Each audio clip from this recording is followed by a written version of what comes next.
วันตาน้อมระลึกถึงอย่างพระผู้มีพระภาคเจ้าอรหันตสัมมาสัมพุทธเจ้าพร้อมทั้งพระสัทธรรมคำสอนขององค์สมเด็จพระสัมมาสัมพุทธเจ้าพระสงฆ์สาวกขององค์สมเด็จพระสัมมาสัมพุทธเจ้าด้วยเสียงเก่าของข้าพเจ้าและขอถวายความเคารพนอบน้อมใบสามายังครูบาอาจารย์พระเถระเจ้าพระภิกษุสงฆ์สามเณรและขอเจริญพรมายังป่อออกไม่ออกศรัทธาโยมป่อโยมแม่ป่อมอนแม่มอนป่ออุ้ยแม่ป้าผู้มีบุญทุกท่านที่ติดตามรับฟังอย่างสถานีวิทยุเพื่อการศึกษาพระพุทธศาสนา 104.5 เมกะเฮิรตซ์ออกจากห้องส่งวัดฝ่ายหินโดยความเมตตาธรรมจากท่านอาจารย์พระครูสมุวิศวัตร ปรกิจโจที่ได้หือตัวของกระผมนั้นได้เผยแพร่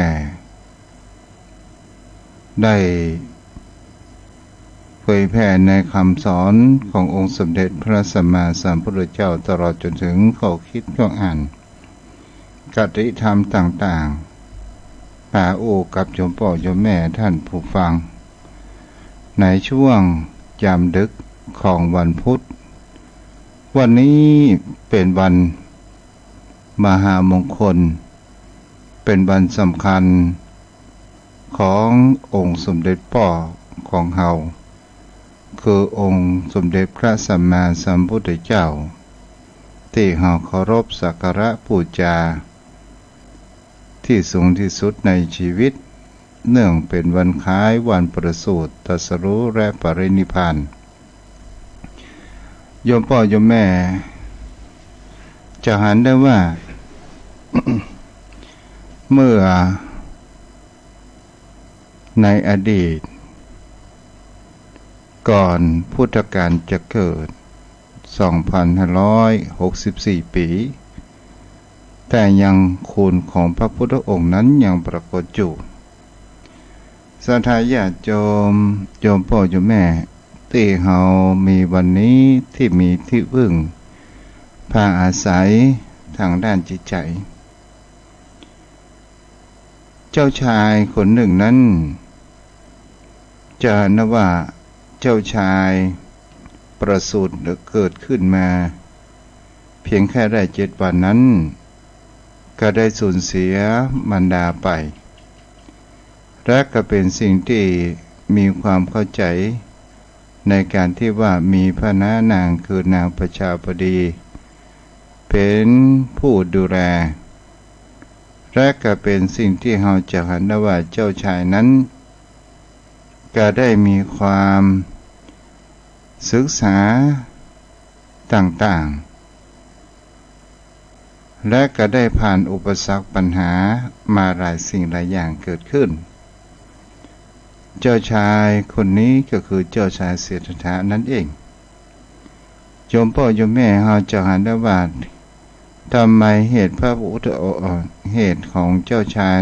ถึงออกทรงผนวดเกิดขึ้นหรือว่าออกบวชนั่นเองเพราะเหตุสิ่งที่ว่าความเบื่อหน่ายในการที่ว่าผู้คนทั้งหลายมีการที่แย่งชิงอยากจะได้อำนาจต่างๆนานาและมีการข่มเหงผู้คนนั้นโดยกว่าและก็เป็นสิ่งที่จะหันได้ว่าเจ้าชายคนนี้จะหันได้ว่าในตัวของเจ้าชายนั้นเกิดอยู่ในวรรณกษัตริย์ในศาสนาพราหมณ์หรือพระเวทหรือว่าฮินดูปัจจุบัน และในการที่ว่ามีคำว่าวรรณะกษัตริย์พราหมณ์แพทย์สูตรและก็วรรณะถ้าว่าแต่งงานข้ามวรรณะกันนั้นเป็นคนจันทานแปลว่าวรรณะที่ต่ำสุดๆนั่นเองเมื่อเจ้าชายหันประการเช่นนี้ก็เป็นสิ่งที่จะหันได้ว่าคนเฮานั้นมีชีวิตมีเลือดเนื้อเชื้อไขเหมือนกันทำไมคนเฮาถึงต้องแยกวรรณะแบ่งวรรณะกันเล่าและทำไมคนเฮานั้นจะต้องมีคำว่าพระเจ้ามาเป็นผู้กำหนดนั่นเองและก็เป็นสิ่งที่จะหันได้ว่าเจ้าชายสิทธัตถะก็ได้หันสิ่งเหล่านี้บางอย่างจะคือผู้คนนั้นมีการเอารัดเอาเปรียบกันเกิดขึ้นและก็เป็นสิ่งที่จะหันได้ว่าหันเพศภัยของธรรมชาตินั้นก็คือคำว่าเทวทูตทั้งห้าเกิดแก่เจ็บตายสิ่งเหล่านี้นั้นมันมีความทุกข์เกิดขึ้นมันเป็นความทุกข์และเป็นสิ่งที่หันว่ามันเป็นสัจธรรมแห่งบนโลกใบนี้ทางที่จะออกหนทางแห่งความทุกข์เหนือสุขเหนือทุกข์เหนือเกิดเหนือตายนั้นมันจะมีสิ่งอย่างใดพ้องเจ้าชายนั้นก็ได้ไปหาสวนอุทยานอยู่บ่อยครั้งก็ได้หันผู้คนมากหน้าหลายตาบางครั้งก็หันคนโดนเหยียดหยามดูหมิ่นจากวรรณะอื่นของวรรณะที่มีคำว่าวรรณะสูตรก็คือเป็นวรรณะที่มีคำว่ารับใจวรรณะที่ต่ำตลอดจนถึงตัวอ่อนเด็กจันทานต่างๆก็เลยเกิดมีความเบื่อเกิดขึ้นแถมปอนั้นสมเด็จพ่อหรือว่าเสด็จพ่อพระสุโธทนะนั้น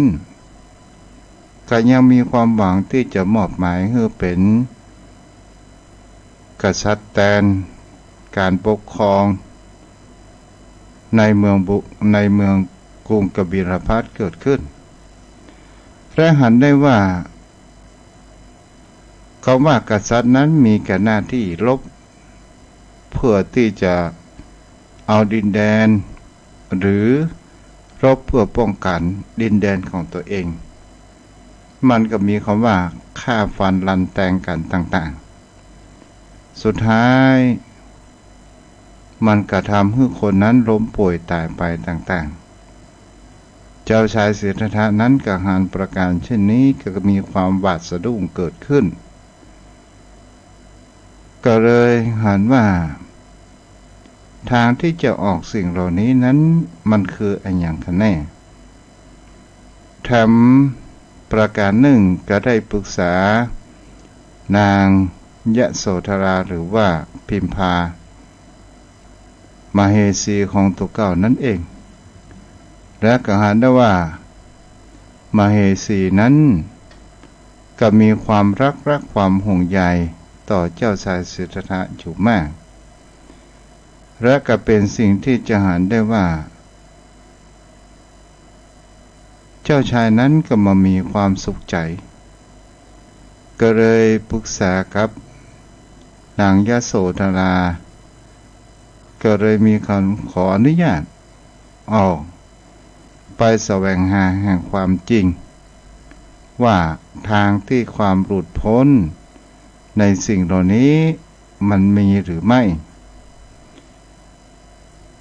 พระองค์นั้นจะได้ออกผนวดแล้วได้เสื้อผ้าอาภรณ์ตลอดจนถึงมันมะขันธกะขึ้นในชนะกลับเอาไปคืนพ่อของตัวเองและจะหันได้ว่าเมื่อครั้งพุทธกาลนั้นก็มีนักบวช ที่แสวงหาแห่งความหลุดพ้นแห่งความจริงนั้นก็คือเรียกคำว่าเป็นห้องว่ามุนีหรือว่าสมณะแล้วก็มีการนุ่งผ้าที่เขาเรียกว่าผ้ากาสาวพัสเกิดขึ้นก็มีครั้งหนึ่งนั้นคนที่จะฆ่าสัตว์และก็ใช้ผ้ากาสาวพัสหรือว่าผ้านักบวชในสมัยนั้นเอาไปห่มโคมเพื่อให้สัตว์นั้นว่าเมื่อหันผ้าแล้วจะเกิดบ่เกรงกลัวเพราะว่าเป็นสีแห่งความเมตตานั่นเองพระองค์นั้นเจ้าชายก็ได้เอาเสื้อผ้าอาภรณ์นั้นแลกกับผ้าของนายพรานคนนั้นเกิดขึ้นก็ได้เที่ยวแสวงหายังครูบาอาจารย์จะได้เรียนรู้ต่างๆนานาเกิดขึ้นว่าจะแสวงหาแห่งความหลุดพ้นแห่งความจริงอันเป็นนิรันดร์อย่างแท้จริงเกิดขึ้นก็ได้ผ่านอุปสรรคปัญหาต่างๆนานา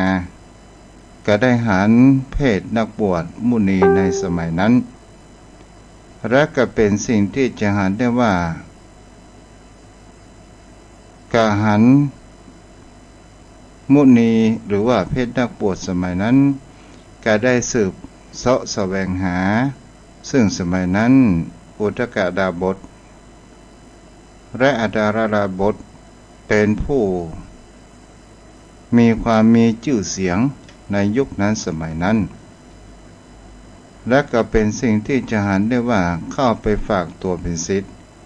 โดยไม่ได้บอกว่าตัวเองนั้นเป็นเจ้าชายแห่งกรุงกบิลพัสดุโดยความบัถือเนื้อถือตัวเกิดขึ้น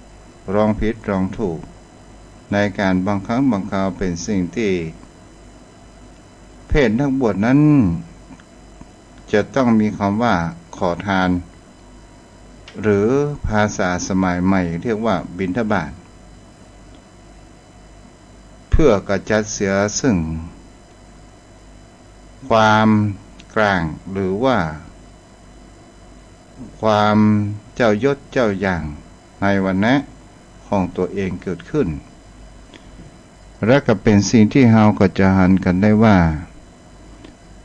ครั้งเจ้าชายสิทธัตถะไปเรียนที่อุทกดาบทอุทกดาบทได้ถ่ายทอดจนมดพุงมุดไส้บ่ฮู้ว่าจะสอนวิธีใดแล้วอุทกดาบทผู้เป็นครูบาอาจารย์ยังจะยกตำแหน่งแห่งความเป็นเจ้าสำนักนั้นให้กับเจ้าชายแต่เจ้าชายรู้ว่าทางนี้มันบ่ใช่เป็นทางแห่งความหลุดพ้นนั่นเองก็ยังลองผิดลองถูกไปแสวงหาแห่งความหลุดพ้นต่างๆโดยการผ่านอุปสรรคต่างๆแล้วโยมพ่อโยมแม่เฮาก็ลองสังเกตดูว่าเหตุใดที่เจ้าชายสิทธัตถะนั้นเสด็จออกบวชลองผิดลองถูกถ้าเฮามองไปแหมอย่างหนึ่งถ้าว่าเจ้าชายนั้นอยู่ในหัวในวังก็มียศถาบรรดาศักดิ์และมีเรื่องลาภสักการะอยู่มากมายแต่พระองค์นั้น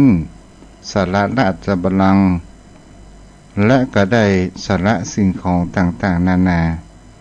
เพื่อแสวงหาโมกขธรรมอยู่ในป่าในดอยเพื่อเรียนรู้มันก็มีอยู่อย่างศรัทธาญาติโยมทั้งหลายในข้อนี้จะเห็นได้ว่าความขจัดเสียเปิดห้องว่าขจัดเสียความยึดมั่นถือมั่น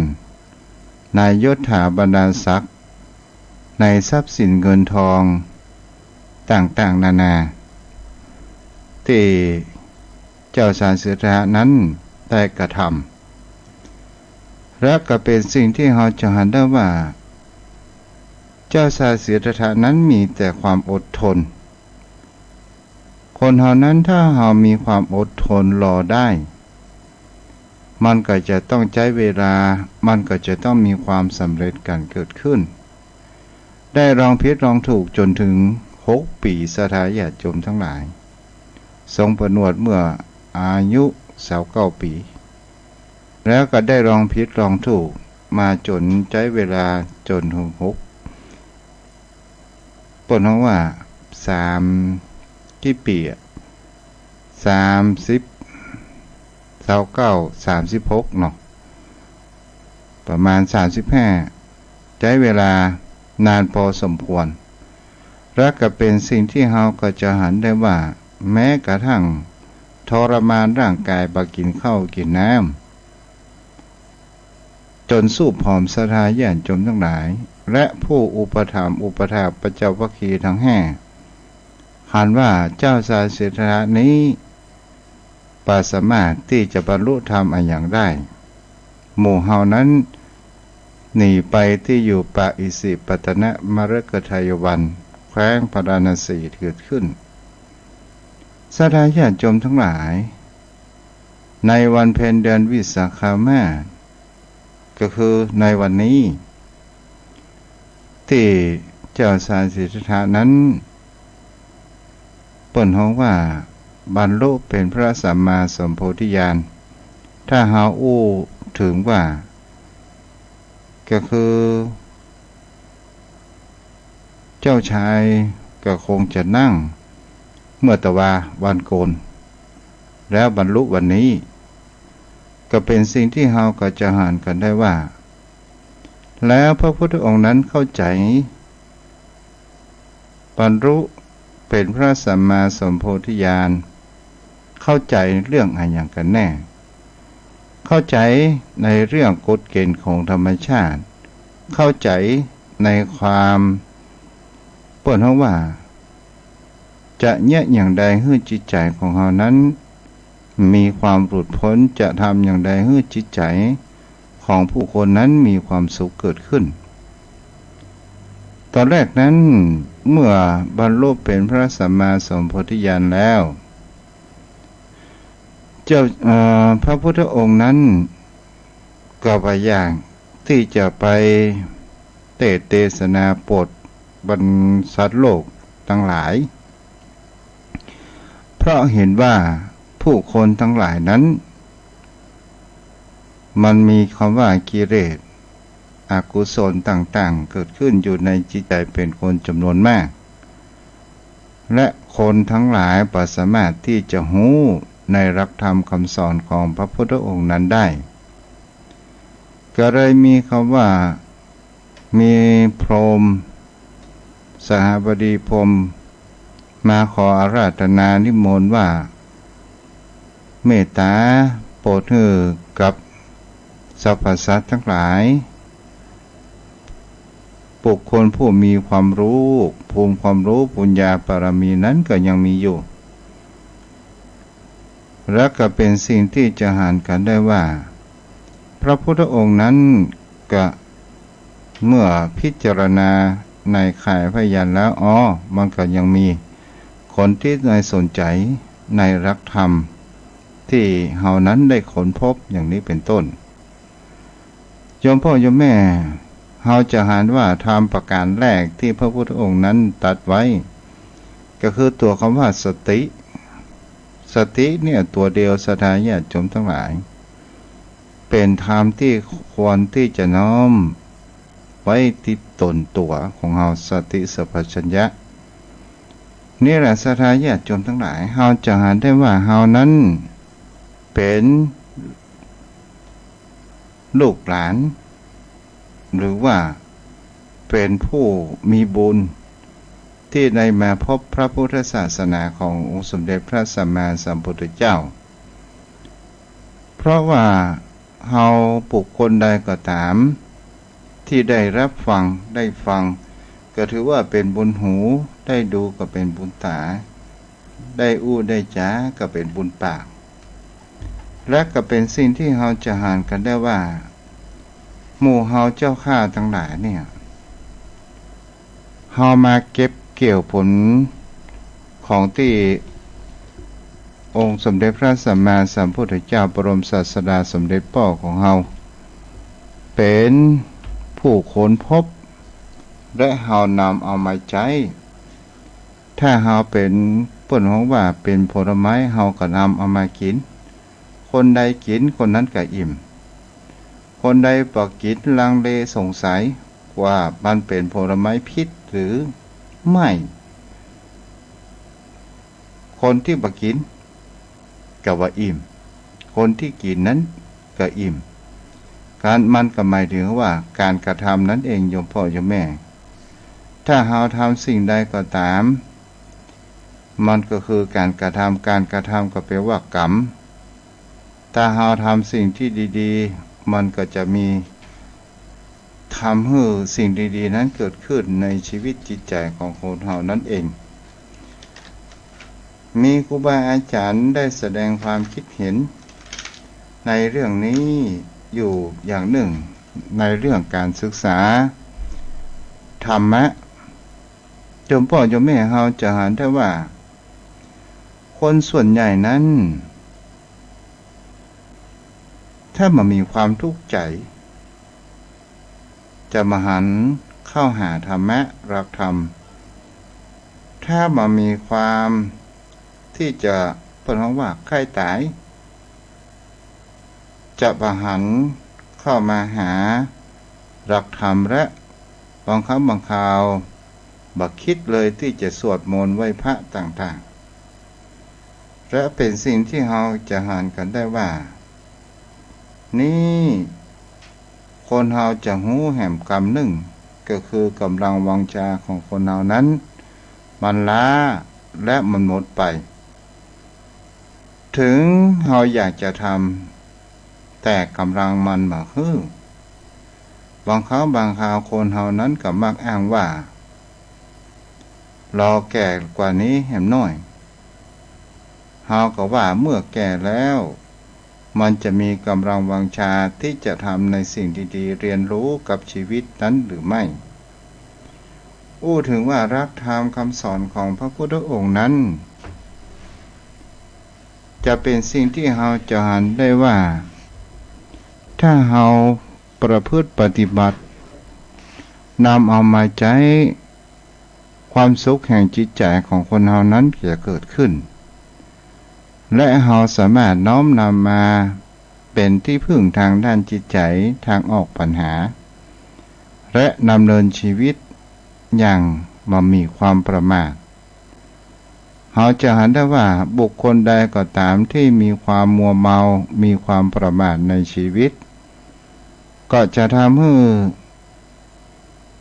หายนะความอับอายความสูญเสียต่างๆนานานั้นเกิดขึ้นได้แต่ถ้าว่าบุคคลใดอย่างกับโยมพ่อโยมแม่ทำไมตุเจ้าถึงว่าผู้มีบุญทุกท่านคำว่าผู้มีบุญทุกท่านนั้นก็หมายถึงคำว่าโยมพ่อโยมแม่นั้นเป็นผู้มีบุญที่ไหลขึ้นวิทยุมาฟังธรรมะและฟังธรรมะได้อย่างพ่องฟังธรรมะหนึ่งได้สิ่งที่เฮาบ่ฮู้เฮาก็ได้ฟังและเฮาก็จะมีความรู้ประการที่สองก่อให้เกิดแห่งความเข้าใจและมีความเลื่อมใสในพระพุทธศาสนาประการที่สามจิตใจของเฮานั้นหรือว่าความคิดมันก็จะมีความยึดเหนี่ยวในทางพระพุทธศาสนาในทางธรรมะเกิดขึ้นจิตใจของเราจะบ่วอกแวกไปในทางที่อื่นถ้าเอาอุปมาถ้าว่าเป็นจิตใจฝ่ายดำและฝ่ายขาวถ้าเราฟังธรรมะฟังตู้เจ้าสนทนาพูดจากันไปโยมพ่อโยมแม่มันกับมันเขาว่าเฮาสนับสนุนเพราะเขาว่ากรรมดีหรือฝ่ายขาวมากกว่าฝ่ายดำถ้าเฮาทำเป็นหนึ่งนิด จะเป็นไหว้พระสวดมนต์หรือรักษาศีลกินทานต่างๆถ้าเราพร้อมประพฤติปฏิบัติได้เราก็จะมีความเข้าใจในเกี่ยวกับเรื่องกระบวนของจิตใจแล้วร่างกายของคนเรานั้นเองและเราก็จะหันได้ว่ามันจะมีความซึมซับเข้าจิตเข้าใจในใจของเรานั่นเองเมื่อมีสิ่งอะไรอย่างผิดแปลกปลอมจะเข้ามาสู่จิตใจของเรามันก็จะมีคำว่าเบรกในที่นี้ก็คือสติสัมปชัญญะมันจะคอยเตือนจิตใจของเรานั่นเองและก็จะทำให้เรานั้นร่วงพ้ำจิตใจของเราจะร่วงพ้ำไปตามกระแสของกิเลสนั่นเองกระแสของกิเลสนั้นมันก็เป็นสิ่งที่เราจะเห็นได้ว่ามันก็เป็นกรรมไฟดำถ้าเราปล่อยจิตปล่อยใจของเราไปตามกระแสของกิเลสอยู่มากไปจะเป็นความว่าโกรธง่ายโมโหง่ายมีแต่ความโลภบางครั้งบางคราวหลงในยศถาบรรดาศักดิ์ของตัวเองหลงในสิ่งที่ว่ากูนั้นเก่งกว่าคนอื่นอย่างนี้เป็นต้นความอิจฉาริษยาความขับแค้นต่างๆนี้ก็คือเป็นตัวกิเลสจิตใจถ้าเราปล่อยจิตใจไปในสิ่งเหล่านี้มากๆมันก็จะเป็นกรรมไฟดำมันก็จะทำให้เรานั้นทำตามอำเภอจิตใจเพราะมันมีเบรกมันมีคำว่าสติสัมปชัญญะเราจะสังเกตเห็นได้ว่ารถที่มีเบรกแตก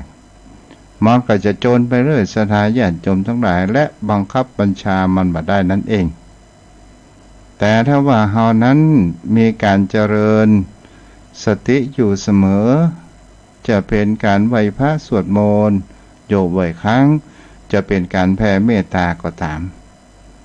ก็จะทำให้สติของเฮานั้นอยู่กับตนตัวของเฮาอยู่สม่ำเสมอไปนั่นเองและก็เป็นสิ่งที่คนเฮาจะหันแหมว่าในชีวิตของคนเฮานั้นเกิดมาเพื่ออะไรอย่างกันแน่เฮาเกิดมาเพื่อที่เฮาจะแสวงหาอะไรอย่างกันแน่แสวงหาแห่งความจริงของชีวิตหรือว่าเฮาเกิดมาเพื่อชดใช้กรรมจะเป็นกรรมใหม่กรรมเก่าถ้าเฮาอู้ถึงว่าชดใช้กรรมมันก็บ่มีคำว่าที่สิ้นสุดนั่นเองแต่ถ้าว่าเฮามานั้นเพื่อการเรียนรู้ออกจากวัฏฏะสงสารบุคคลผู้ใดที่มีความคิดประการเช่นนี้นั้นก็คือความหมายที่ถูกต้องและก็เป็นสิ่งที่เราจะหันกันได้ว่าวิถีชีวิตของคนเรานั้นบ่ชอบศึกษาธรรมะที่จะน้อมนำมายังในจิตใจของเรานั้นเกิดและเราลองศึกษาว่าจิตใจมนุษย์ของคนเรานั้น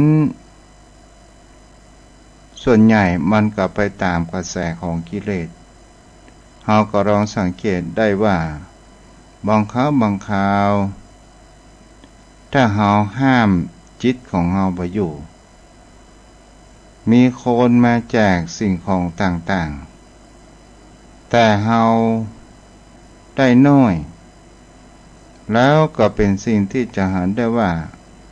เราก็เกิดความอิจฉาบุคคลที่ได้มากแต่เป็นสิ่งที่ว่าเอาตามสบายใจเราก็ขนแทบประวัติประไว้กับบ้านกับจองของเราได้นี่แหละโยมพ่อโยมแม่เราก็เป็นสิ่งที่เราก็จะเห็นกันได้ว่าผู้คนเรานั้นมันมีความโลภความโกรธความหลงเป็นพื้นฐานจิตใจของคนเรานั้นเองแต่ถ้าว่าเราปล่อยให้มันอยู่เหนือจิตใจของเราบ่อยๆครั้งเราบ่สามารถที่จะบังคับบัญชามันได้แต่ถ้าว่าเรานั้นหมั่นไหว้พระสวดมนต์แผ่เมตตาได้นั่งสมาธิรักษาศีล ปฏิบัติกรรมฐานพ่องเฮาก็จะสร้างเบรกของเฮานั้นเพื่อมีกับตนตัวของเฮาได้และก็จะทำให้เฮานั้นเกิดการเรียนรู้เกิดขึ้นโยมพ่อโยมแม่เฮาก็ลองสังเกตว่าคำสอนของพระพุทธองค์พระพุทธองค์นั้นเคยตรัสในคำว่ากรรมสูตรกับเปิ้นฮ้องว่าในเมืองกรรมสูตรพวกกรรมกะในแคว้นโกศลศรัทธาญาติโยมทั้งหลายในยุคนั้นครั้งพระสมัยของพุทธกาลคนนั้นต่างคนต่างคนอวดว่าเปิ้นฮ้องว่าศาสนาของเฮาดีเก่งทางด้านเด่นอิทธิฤทธิ์ต่างๆนานาทั้งหลายเฮาจะเห็นได้ว่าผู้คนทั้งหลายเหล่านั้นอวดเพื่ออะไรหยังเพื่อที่จะให้เกิดลาภสักการะเกิดขึ้นกับตนตัวของเขาเองจะเห็นได้ว่าพวกกรมะนั้นเป็นชาวเกสาพุทธนิคมแคว้นโกศลสิ่งเหล่านี้มันเกิดขึ้นเอาก็ลองมาอยู่ดูว่ากรรมสูตรนั้นมันมีเรื่องอะไรอย่างพ้องพระองค์บอกว่าอย่าเชื่ออย่าปงใจตราบใดที่เราบ่ได้กระทำและลองพิสูจน์ดูอันนี้มันก็เหมือนกับว่าเป็นวิทยาศาสตร์ปัจจุบันนักวิทยาศาสตร์ก็มีคำว่าน้อมนำหลักเหล่านี้เอาไปใช้เหมือนกับคนต่างประเทศฝรั่งก็ได้ที่มีความเลื่อมใสเชื่อในเรื่องกรรมสูตรนั้นเองประการแรกก็คืออย่าปงใจเชื่อโดยการฟังกันมาจะเป็นสิ่งที่เราจะเห็นได้ว่าถ้าเป็นภาษาบาลีว่ามาอนุสเวนะถ้าคนเราเชื่อสืบกันมาศรัทธาญาติโยมทั้งหลาย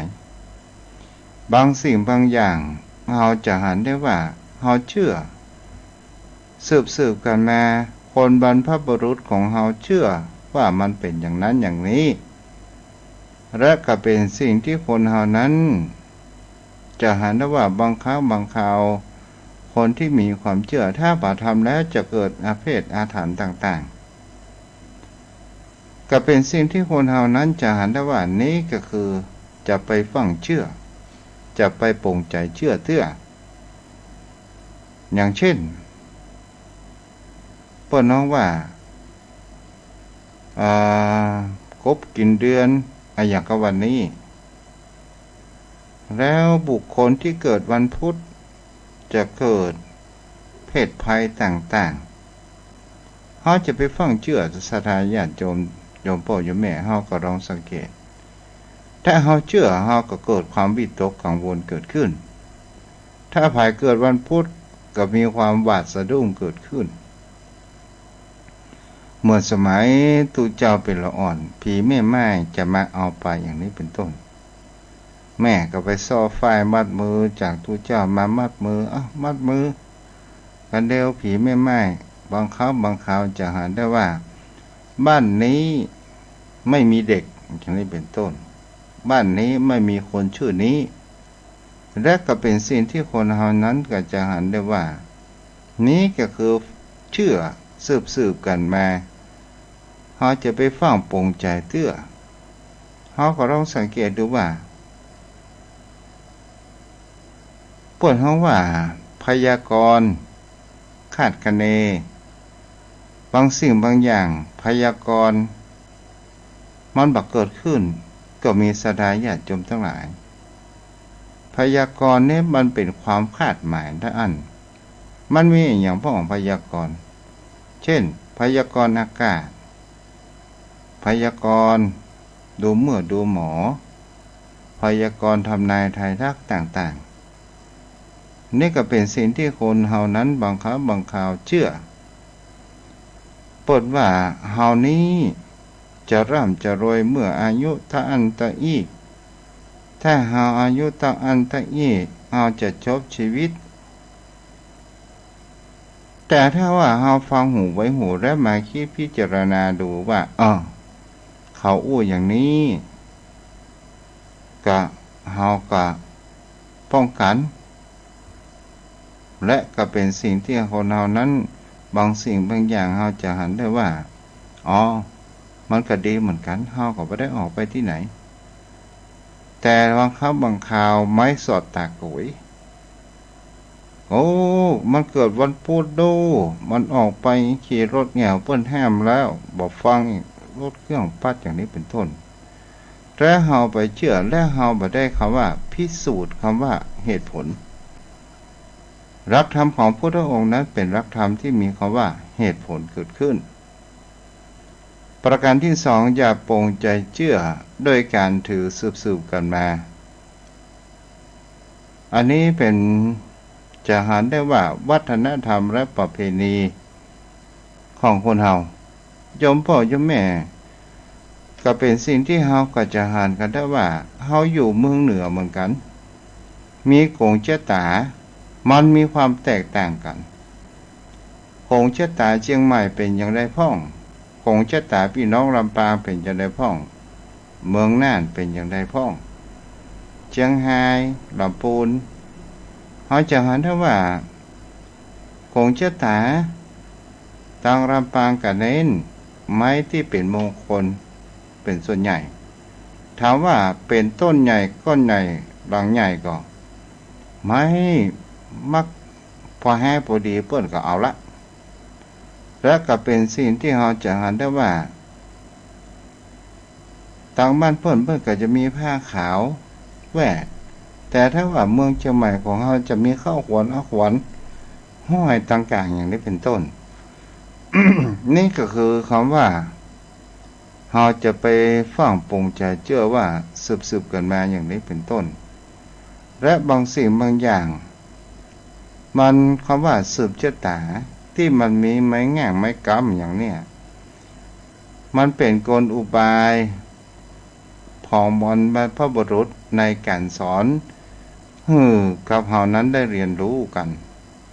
ทำไมวัดเพิ่นถึงกำเป็น4บ้านทำไมถึงกำ3อย่างนี้เป็นต้นเพราะอะไรอย่างเล่าก็ถ้าเป็นวัดอุบาสกภิกษุภิกษุณีอุบาสกอุบาสิกาอย่างนี้เป็นต้นอันนี้หานได้ว่าถ้าเฮาอู้ไปแหมอย่างบ้านวัดโรงเรียนถ้าไปเป็น3เราจะเห็นได้ว่ามันค้ำจูกันถ้าเป็นบ้านบางคำบางคราวก็ตีความหมายว่าพระรัตนตรัยอย่างนี้เป็นต้นเราจะเห็นได้ว่าบ้านมันมี3ถ้าเราอู้ถึงว่าลูกผัวเมียลูกต้องค้ำกันซึ่งกันและกันเพื่อมาให้มันสั่นคลอนอย่างนี้เป็นต้นนี่เลยโยมพ่อโยมแม่ถ้าทุกเจ้าอู้ไปก็คงหมดเนาะจะไปเวยแห่งน้อยนึงอย่าปรงใจเชื่อในการเล่าลือสูงก่ออีนั้นบ้านเหนือมันเล่าขวัญบางครั้งบางคราวเฮาหมออีโนอีเนเฮาไปเชื่อเฮาโดน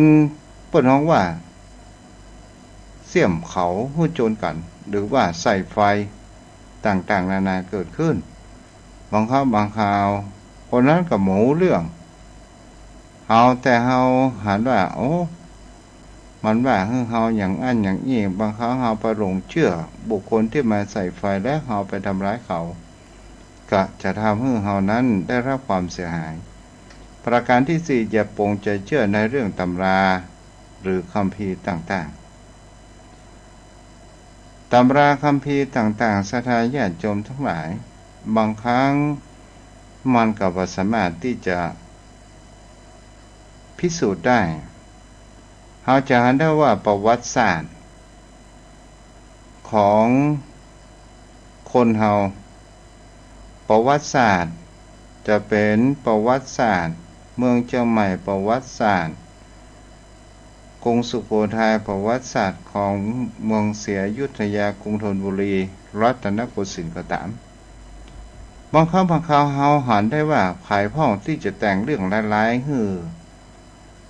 กับประวัติศาสตร์เกิดขึ้นก็เป็นสิ่งที่เฮาจะหันได้ว่าคนที่แต่งประวัติศาสตร์นั้นซึ่งเป็นคนเขียนและก็เป็นสิ่งที่อันใดที่มันเหมาะสมเขาก็บ่ใส่แต่งให้ใหม่ให้มันงามอย่างนี้เป็นต้นอย่างกับประวัติศาสตร์ของพระเจ้าตากสินจอมพ่อจอมแม่เฮาก็บ่ฮู้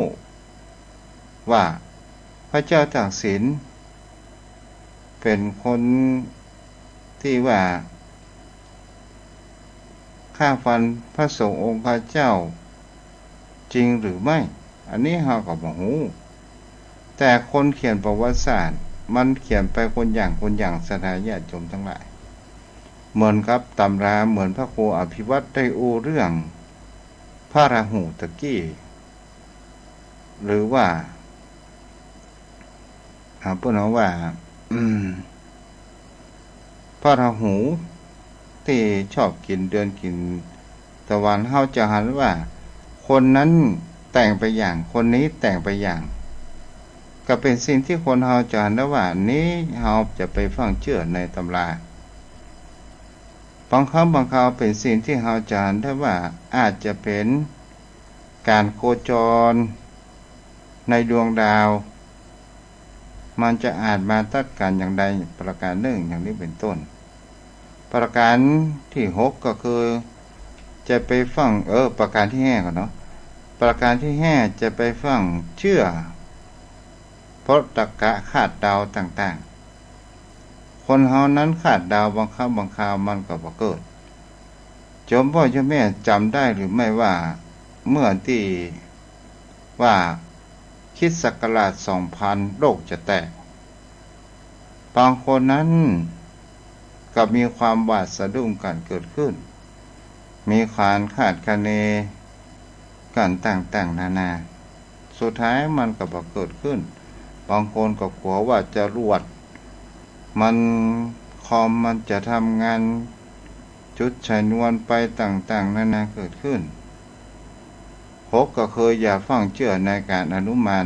ก็คือการคาดคะเนเนี่ยโยมพ่อโยมแม่7อย่าปรงใจเชื่อในการคิดตรองในตามเหตุผลเฮาก็เป็นสิ่งที่เฮานั้นจะได้ว่าเฮาไปฟังปรงใจเชื่อประการที่8จะฟังปรงใจเชื่อในการทฤษฎีต่างๆบางครั้งบางคราวเฮาจะหาได้ว่าทฤษฎีต่างๆมันกระจายบ้านเฮาบ่ได้พ้องหรือว่าภูมิอากาศมันบ่ฮื้อทฤษฎีต่างๆบางครั้งบางคราวก็ทำได้บางครั้งบางคราวก็ทำบ่ได้เหมือนกับคนเขียนออกแบบศรัทธาญาติโยมทั้งหลายเขาเขียนแบบมาบางครั้งบางคราวเฮาจะหันได้ว่ามันก็เป็นทฤษฎีว่าอย่างนั้นอย่างนี้แต่ถามเมื่อเขาลงมือกระทำเขาทำได้หรือไม่ได้บุคคลที่ทำได้คือบุคคลที่มีประสบการณ์ที่อยู่ในสิ่งเหล่านั้นเป็นเนืองนิดประการที่9อย่าปรงใจเชื่อเพราะว่าหันรูปลักษณะน่าจะเปลี่ยนไปได้อย่างนี้เป็นต้นบางครั้งบางคราวคนที่หน้าตาขี้เลี้ยวขี้เล่เฮาพอหน้าเหมือนโจรผู้ร้ายแต่จิตใจของเขาดีบางครั้งคนหน้าตาน่าเชื่อถือแต่จิตใจนั้นชั่วช้าสามัญมากอย่างกับข่าวในการที่ว่าหลอกลวงจนพ่อจนแม่ก็คงรับฟังข่าวจะหันได้ว่าคนเฮากว่าจะหูน้ำปิงเก็บแห้งเนาะประการที่10จะปรงใจเชื่อเถอะว่าเพราะว่านับถือว่าท่านเป็นสมณะเป็นครูบาอาจารย์ของเฮาอย่างนี้เป็นต้นบางครั้งบางคราวครูบาอาจารย์ที่สอนผิดๆนั้นก็มีที่สอนดีๆนั้นก็มีอะไรโยมพ่อโยมแม่วันนี้ เป็นวันวิสาขบุญมีได้อูจาเกี่ยวกับว่าพระพุทธองค์นั้นได้ค้นหาแห่งความจริงในชีวิตค้นหาแห่งความออกแห่งคำว่าวัฏสงสารแต่ผู้คนเฮานั้นอาจจะบ่ไปถึงเตื้อในจุดนั้นและก็เป็นสิ่งที่คนเฮานั้นเมื่อมีโอกาสเมื่อมีเวลาในการกระทำในการที่เฮาเพื่อที่เฮาจะเรียนรู้ในสิ่งเหล่านี้เกิดขึ้นเฮาจงเรียนรู้ว่าอย่างก็ว่ากายคนเฮานั้นแบ่งเป็นสองภาครูปธรรมนามธรรมรูปธรรมเฮาก็คือร่างกายของคนเฮาจิตใจก็คือนามธรรมแต่คนเฮาไปหลงว่านี่คือตัวของเฮา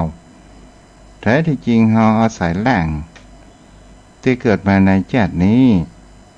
สร้างคุณงามความดีเกิดขึ้นนั่นเองแต่ว่าเฮานั้นสั่งสมสิ่งดีๆสิ่งดีๆก็จะอำนวยผลให้เฮานั่นเองและก็จะทำให้จิตใจของเฮานั้นเปิ้นเฮาว่ามีจิตใจที่เป็นกุศลและมีคุณค่าและเฮาจะบ่เสียคำว่าชาติเกิดเอาละโยมพ่อโยมแม่วันนี้ก็อยู่พอสมควรวันนี้ผู้ติดตามทาง Facebook ก็มีโยมพี่สาวมีรนาโยมโสภิตมหาวันและพ่อนานกำพลดวงดีอนุโมทนาบุญตัวยเด้อเอาละโยมพ่อโยมแม่วันนี้เอาไว้เพียงเท่านี้ต่อไปก็จะเป็นการสนทนาธรรมกันสนทนาธรรมโยมพ่อโยมแม่เฮาก็มาอู้มาจากันเนาะ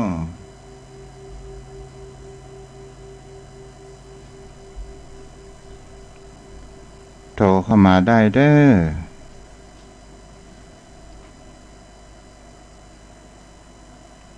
06316399500631639950เจริญพรแม่ประกายพฤกษ์เจ้าวันนี้ฟังอยู่เจ้าวันนี้ของแชมป์ได้อยู่เนาะมาอันดับหนึ่งนี่ด่า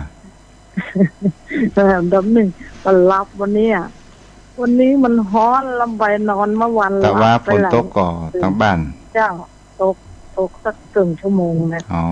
ดีละจุ่มเย็นหน่อยจ้าเพราะวันนี้ก็ฮ้อนเกินเนาะธรรมดาเนาะเจ้าเป็นกำลังใจให้ท่านบรรยายธรรมจ้าเป็นม่วนดีเจ้าจ้าบุญรักษาจ้าไปจัดยาวโทรเข้ามาได้เด้อ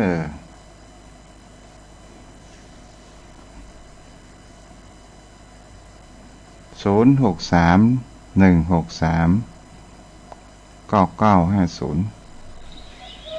เจริญพรแม่บัวบุญแต่เจ้าวังนี้เป็นงานขาวดำถึง2เป็นเกิงเดือนมาได้อยู่ได้ย่าง4ศพวันผู้ก็ได้ไปเห็นนะผู้บรรดาหิมวัดฮะเจ้าไปวัดถูกได้ลวดเวียนเทียนเสร็จมาได้ฟังธรรมะคลายเครียดนี่มาได้ฟังกันแล้วโอ้แม่กับตึงนั้นผ้าอยู่เพราะมาได้เย็บเมาไปงานนี่เนี่ยฟังนี่นะท่านไม่ฟังกูตนกูองแต่เราต้องจำนะเนาะเจ้ามาเจ้าม่วนถ้ามันมีสาระกันนะเราต้องมีสตินะอันหลงไหลง่ายๆนี่นะโอ้ขอก็มีสติพังเดิดเปิ้นหลอกเปิ้นลวงกันนี่นะแต่บาหันไงที่ข่าวกี่ปีที่หลอกลวงจนผู้รับผู้ใหญ่ตายใจก็มีเนาะก็นั้นเนาะอย่างเงินทอนวัดอย่างก็มีหั่นหมดเนาะบางอย่างตู้เจ้าพานายเปิ้นผิดพ้องเฮาก็ต้องให้อภัยเปิ้นแต่บ่ใจไปจ้องจับเปิ้นอย่างเดียวการไปนุ่งผ้าเหลืองห่มผ้าเหลือง บ่มีบุญแต่ว่าบ่ได้โฮมเด้อแม่ว่านะได้นะ แม่นล่ะแม่ คือนั่งทำมาเดียวก็หอดพระครูเอาเน้นน่ะมาวันนี้จนผ้าบ่เปียมดสันยงเอาขึ้นว่าทำครั้งแรกอ่ะ แม่เคยดูเท่าห้อยหรอเปิ่นซิกแล้วเปิ่นมาอยู่แล้วย้ายไปกวดได้ปิดตู้ลุงว่าใครอยู่เปิ่นก็ดีนะเดี๋ยวแม่ลองสังเกตดูว่า สิ่งอะไรอย่างก็ตามที่เราทำครั้งแรกเนี่ยเรากล้ากลัว จ้าถ้าเราทำไปมันๆเป็นนิสัย และเราจะหาได้บางอย่างกับแม่บัวบุญฟังรายการวิทยุเนี่ยจ้าเมื่อมันถึงใกล้เวลาเนี่ยเราอยากจะเปิดจะฟังโยมแม่อย่างกับว่าโทรศัพท์มาใหม่ๆมาหูว่าจะอู้อย่างใดจะสวัสดีอย่างใดว่าเจริญพรกาอย่างนี้เป็นต้นเนาะแม่นะแต่มีหลายคนที่ว่าเจริญพรโหอันนั้นเป็นหนังฮาวเนอร์เลยมันว่าวันเดียวโหแล้วนมัสการกาไหว้สาเจ้าก็ศึกษาไปเรื่อยๆเนาะก่อนแม่ก็บอกโห40 ปลายนี่แม่บอกฟังแล้วเนี่ยบอกกอง50 ปลายไม่เริ่มฟังโอ้บัดเดี๋ยวไม่โหละตนได้เทศได้มีสาระมามีสาระสาธุนะเจ้าก็ดีสายอื่นจะเข้ามาเจ้าบุรักษาสาธุเจ้า0631639950เวลานี่ก็ไปเวยเนาะแป๊บกันเลยก็11 โมงละประเดี๋ยวนี้52เอาพ่อนานสยันวันนี้จะสนทนาธรรมกับทุกเจ้าตุ้มปักเกตก่อหาถ้าอยู่ก็สนทนาธรรมได้เด้อ0631639950ไผจะโทรมาอู้จากันถ้าดักปิ้งเย็นไว้ทุกเจ้าก็จะรับละเนาะอยากจะพักผ่อนเหมือนกันเด้อ แต่หน้าที่เนาะเจริญพรครับขอแต่ไตไวสาในบารมีธรรมของท่านพระคุณเจ้าด้วยความเคารพอย่างสูงครับจ้าโอ้มาเลยครับวันนี้ก็ได้ฟังน้ำฟังธรรมหลายรูปหลายองค์ได้สาระแก่นสารแต่ละท่านแต่ละตนละองค์ก็มีวาทะในการแสดงธรรมที่เล่นธรรมคำสอนที่ดีทุกตนทุกองค์ครับเพราะธรรมะของพระพุทธเจ้านี่แต่ละอันนั้นที่ท่านพระคุณเจ้านำมาอธิบายในวาทะของแต่ละตนนั้นม่วนครับฟังแล้วเข้าใจดีครับอย่างท่านพระคุณเจ้าครับผมท่านพระคุณเจ้าที่ท่านเจ้าอธิบายคืนนี้ก็ก็น่าสนใจอย่างยิ่งนะครับเพราะอย่างยิ่งว่าคนเฮาเชื่อไปเลยอย่างใดก็มีมันเพราะนั้นครับผมมันจะมามีเรื่องสนทนาธรรมเพราะนั้นขอเรื่องคงชะตาเพิ่มเติมมุตเจ้าหน่อยเนาะเรื่องชะตาอย่างก็ครับท่านเจ้าคงชะตาไม้กำไม่คำคงชะตานะคะว่ามันมีอย่างพ้องมันมีความหมายอย่างใดไม่ก็ท่านเจ้าไม้ชะตามันมีอัน3 อันด้วยกันไม้กำครับอย่างสูงกระบอกปืนก็คือมันหมายถึงพระพุทธพระธรรมพระสงฆ์กำจุลพระพุทธพระธรรมพระสงฆ์ครับรัตนตรัยแล้วมันจะมีจ่อ108ตังบนจ่อ108นั่นก็คือคูณของพระพุทธ56พระธรรม38พระสังฆเจ้า14รวมแล้วเป็น108ครับแล้วก็ตั้งลุ่มก็จะมีแต่ละมุมของไม้กำครับจะมีกล้วยอ้อยป้าวตาลมันเป็นเครือเป็นขะแนงแล้วก็จะมีเครื่องครัว108หมักเมียงบุรีลูกส้มของหวานข้าวต้มขนมใส่ในโด่งก็ได้ใส่สตวงบอกศอกเลยครับทุกอย่างก็108หมดมันเป็นปริศนาธรรมก่อนเพื่อนฝังผูกเป็นปริศนาธรรมไว้ครับอันนี้อาศัยของ ของพราหมณ์ครับคืออย่างต้นกล้วยอ้อยเปาตานนี่เป็นเครื่องครัวที่ทำให้เกิดความเจริญรุ่งเรืองมีอยู่มีกินอายุมั่นยืนยาวอย่างต้นมะพร้าวต้นหมากอันนี้ครับมันปลูกปริศนาทำไว้แล้วก็ที่อยู่ที่นอนก็มีเสื่อศาสตร์หมอนผาที่เอาไว้ในข้างไม้กำมันครับถ้าเฮาอู้ถึงว่าการสืบชะตาครับถ้าเฮาปล่อยสัตว์อย่างนี้เป็นการสืบชะตาถูกต้องหรือไม่การสืบชะตาอย่างปล่อยสัตว์นี่มันก็มีคติความเชื่ออย่างที่สามเณรสุขะได้เป็นลูกศิษย์ของพระสารีบุตรนะครับที่ว่าอายุแห่ม7 วันไปหน้านี่จะหมดอายุไขสามเณรก็เลยไปบ้านจะไปลาแม่ที่จะได้ถึงแก่เสียชีวิตแล้วแต่ว่าไม่ไปกลางตากลางตางก็ไปหันป่ามันกำลังจะหนีตายน้ำมันแห้งสามเณรก็ลงเอาแล้วก็เอาป่านะไปปล่อยใส่น้ำแม่มันมีชีวิตขึ้นมาด้วยอานิสงส์อันนี้ก็ทำให้สามเณรมีอายุยืนบัดกายกรรมปิก7 วันมาไข่แล้วก็ปิกมาวัดพระสารีบุตรก็เลยว่าแปลกใจว่าเนนเนี่ยยังทำไมถึงมีชีวิตอยู่ครับก็เลยถามว่าไปเนี่ยได้มาเนนก็บอกว่าไปเอาป่าไปปล่อยมันก็เลยทำให้มีอานิสงส์อายุยืนเฮาก็ถือคติว่าปล่อยป่าก็ทำให้เฮามีอายุยืนยาวครับครับเอาแหมประการหนึ่งถ้ามีเวลาให้ตันอยู่ตอนนี้นะครับว่าไรครับท่านเจ้าเอาจะหาได้ว่าการเปิดสัตว์ที่เป็นสืบชะตาแล้วเนาะแล้วตาลกล่องเจดีย์ทรายเนี่ยมันหมายถึงอะไรอย่างกันน่ะเจดีย์ทรายอย่างปีใหม่นี่ครับว่าใช่เจดีย์ทรายคือคนตายเจดีย์ทรายของน้อยนะครับคือเจดีย์ทราย108น้อยๆนั้นคือการกลางกล่องเจดีย์ทรายนี่นะครับมันก็อิงจากการกล่องเจดีย์ทรายของกล่องใหญ่ของปีใหม่มันมีคติมันมีในการวันพุธก็นอนปะนั้นวันนี้เวลาหมดแล้วครับเวลาจะหมดนะท่านเจ้าวันพุธเด้อวันพุธครับผมได้ครับวันพุธวันพุธจะเป็น5 โมงนะท่านเจ้าเนาะเจ้าเนาะครับได้ครับขอแทบใต้ไว้สาท่านเจ้าครับบุญรักษาเด้อเอาละโยมพ่อโยมแม่วันนี้ตัวเจ้าขอปัญจกปัญใจให้โยมพ่อโยมแม่มีแต่ความสุขความเจริญ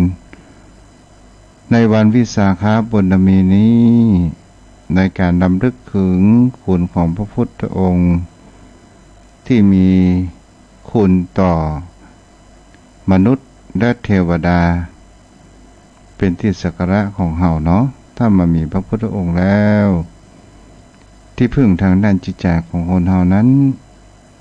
คงจะมีแต่พวกเราว่าจะไปพึ่งในสิ่งอื่นอย่างนี้เป็นต้นเนาะเอาละโยมพ่อโยมแม่นอนรับฝันดีเด้อขอปันปอนสั้นๆสัพพิติโยวิวัชชันโตสัพพะโรโควินัสสันโตมาเต